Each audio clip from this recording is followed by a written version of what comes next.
আসসালামু আলাইকুম। আজকে আমরা তৈরি করব ক্যারামেল পুডিং। এখন তো অনলাইনে পুডিং আর কেকের এত পরিমাণ ভিডিও চোখের সামনে আসতেছে, এত ভিডিও, মানে ফেসবুক, ইউটিউব সবখানে শুধু কেকের ভিডিও। আচ্ছা, যাই হোক, আমরাও বাসায় একটা তৈরি করি। প্রথমে আমি 1 কাপ পরিমাণ চিনি একটা পাতিলে দিয়ে তাতে দিয়ে দিয়েছি অল্প পরিমাণ পানি দিয়ে কিছুক্ষণ নেড়ে চেড়ে ভালো করে চিনিটা গলে যখন হালকা কালার চলে আসবে তখন চুলার জলটা অফ করে আর একটু নেড়ে চেড়ে নেব।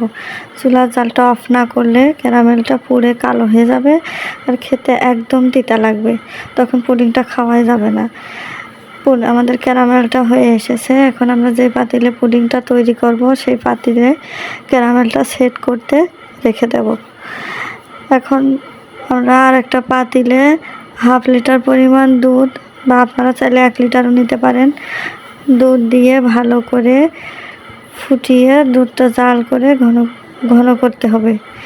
খুব বেশি ঘন করারও দরকার নেই, মানে আপনি যেরকম চাচ্ছেন আর কি। 2টা ডিম আগে থেকে ফ্রিজ থেকে বের করে রুমে রেখে দিয়েছিলাম। রুম টেম্পারেচারে রাখা 2টা ডিম, অল্প একটু ভ্যানিলা এসেন্স, 1/3 কাপ পরিমাণ চিনি দিয়ে ভালো করে মিক্স করে ডিমটা ফেটিয়ে নেব। ডিমটা ফেটানো হয়ে গেলে আমরা জাল করে রাখা দুধটা ডিমের মধ্যে ঢেলে কিছুক্ষণ আবার মিক্স করব।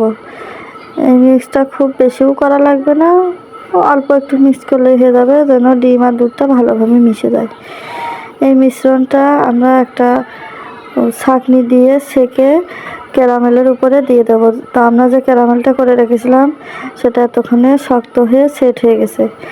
এবার একটা ঢাকনা দিয়ে ঢেকে চুলায় একটা প্যান বসিয়ে তাতে একটু পরিমাণ পানি দিয়ে তার মধ্যে যে কোনো কাপড় বা একটা লুসনি দিয়ে তার উপর পাতিলটা বসিয়ে 25 থেকে 30 মিনিট পর্যন্ত জাল করে তারপর আমরা চেক করে নেব পুডিংটা ঠিকঠাক হয়েছে কি না।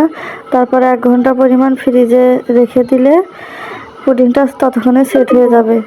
সেট হয়ে যাওয়ার পরে পুডিংটা আমরা ফ্রিজ থেকে বের করে মোল্ড আউট করে নেব। ততক্ষণে পুডিংটা ঠান্ডাও হয়ে যাবে আর সেটও হয়ে যাবে। যে দেখুন, আমাদের পুডিংটা একদম পারফেক্টভাবে সেট হয়েছে, খেতেও মজা হয়েছে। আপনারা বাসায় এভাবে বাচ্চাদেরকে তৈরি করে দিতে পারেন।